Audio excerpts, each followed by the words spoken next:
Hello guys, good morning and welcome to my YouTube channel. I hope आप सभी अच्छे होंगे और मैं तो एकदम बढ़िया हूँ। तो आज मैं चंडीगढ़ में हूँ और हम कहीं घूमने जा रहे हैं, जो मैं आपको आगे बताऊँगी कि मैं कहाँ जा रही हूँ। और मेरे साथ है श्रुति दीदी। हाय श्रुति दीदी।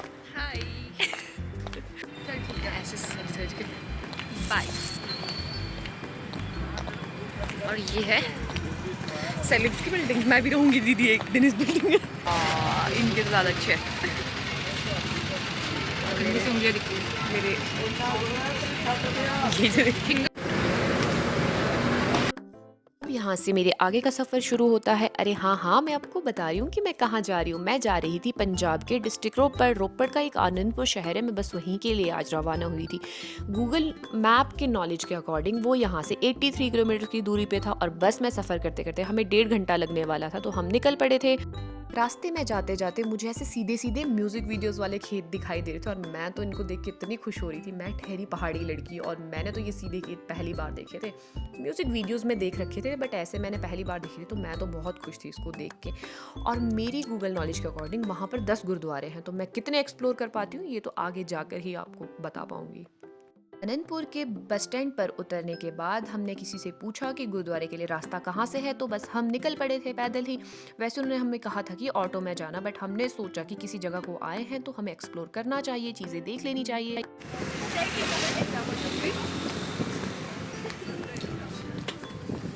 थक गए बहुत।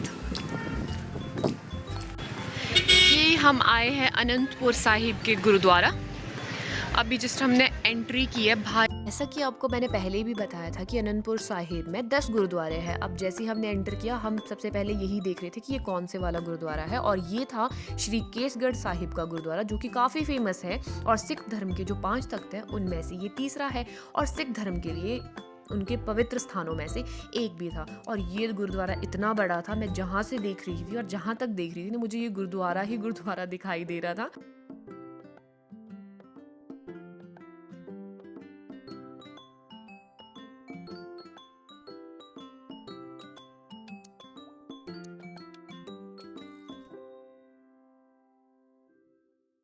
मैं आपको बताती हूँ कि गुरु गोविंद साहिब जी ने खालसा पंथ की स्थापना भी यही आनंदपुर शहर में करी थी और सिख धर्म के 5 तख्तों की उत्पत्ति भी यहीं पर हुई थी। जो गुरुद्वारा भवन है उसमें गुरु गोविंद साहिब जी का खालसा और उनके हथियार और कुछ धर्म ग्रंथ भी शामिल है, जो यहीं पर रखे गए हैं।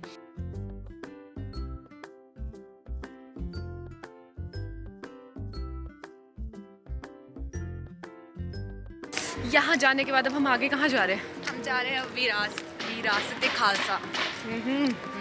चले फिर। Historical place. मैक्सिमम लोग वहीं जाते हैं। अभी जब हम जहाँ से निकले हैं वो था गुरुद्वारा यहाँ पर। कहाँ का था फिर? अनंतपुर का गुरुद्वारा। ये काफ़ी फेमस है, तो अभी हम वहाँ से निकले। अब हम जा रहे हैं विरासत खालसा बोलते हैं। वहाँ पर हिस्टोरिकल प्लेस है, वहाँ पर हिस्ट्रीज़ की, यहाँ जो इनकी पंजाब की जो हिस्ट्री है उनकी बहुत सारी चीज़ें रखी हैं। Let's go. विरासत खालसा, जिसको हम पहले खालसा हेरिटेज मेमोरियल कॉम्प्लेक्स के नाम से भी जाना जाता था, अब हम उसकी तरफ निकल पड़े थे। गाइस, हम लोग पहुँच गए हैं जहाँ पर हमें पहुँचना है, जहाँ के लिए हम सुबह से मिन्नतें कर रहे थे। ये है रियासत खालसा। चलो आपको अंदर लेके जाती हूँ। अब ऐसे ही नहीं हो, हाँ कैमरा ही ले चलती हूँ।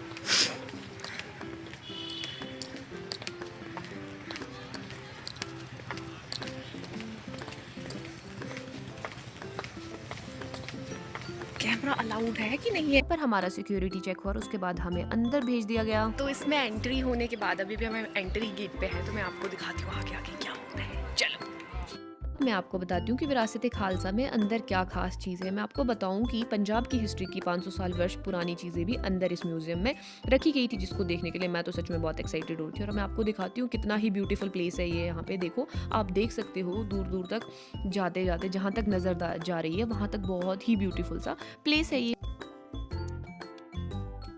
अब अभी मैं बाहर के एरिया को एक्सप्लोर ही कर रही थी और मैं तो इतनी खुश थी ना उसको देख के कि वाह, यहाँ आना हमारा व्यर्थ नहीं गया। और बहुत ही अच्छी अच्छी चीज़ें मैं लोगों को देखी थी, लोग नीचे जाके फ़ोटोज़ क्लिक करवा रहे थे, बहुत कुछ हो रहा था। लेकिन आगे जाके पता क्या होता है, मुझे वहाँ पर ना सिक्योरिटी वाले कहते हैं कि फ़ोटोज़ लेना और वीडियोज़ बनाना अलाउड नहीं है। और मेरे को इतना दुख हुआ ना कि यार इसका तो मैं अंदर किसी को कुछ भी नहीं दिखा पाऊँगी। मुझे ना अंदर कोई सिक्योरिटी वाला दिख नहीं रहा था, तो मैंने ना कैमरा ऑन कर दिया और फिर पीछे से ना सीटी बजाई और फिर अरुणा का कैमरा बंद।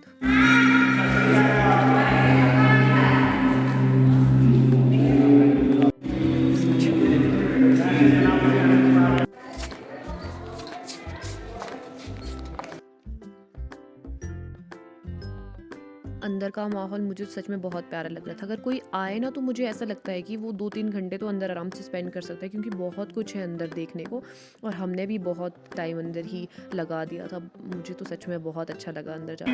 बच्चों के लिए तो ये बेस्ट प्लेस है। यहाँ तक का ब्लॉग था कि हम अंदर गए थे। अंदर ना कैमरा ले जाना अलाउड नहीं है वैसे, अगर ले जाना है तो 2000 का पास लगता है। और उसके बाद इतना सारा घूमने के बाद, इतना लंबा सा घूमने के बाद, पता नहीं क्या क्या घूमने के बाद हम पहुँचे यहाँ बाहर। यहाँ देखो पानी, देखो कितना प्यारा है और व्यू भी सच में बहुत अच्छा है। अब हम यहाँ पे रील्स बनाने वाले हैं और फोटोज क्लिक करवाने वाले हैं।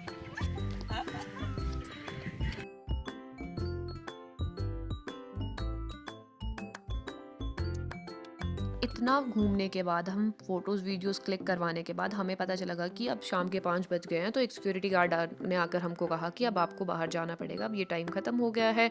तो बस अब हम फिर यहाँ से बाहर की ओर निकल ही गए थे और देखो सूरज भी ढल ही रहा है। फिर हम जब बाहर आए तो थोड़ी सी मार्केट एक्सप्लोर करने के बाद हम ढूंढ रहे थे कि हमें कुछ खाने के लिए मिल जाता, कि हमें बहुत भूख लग रही थी और हम थक भी बहुत गए थे।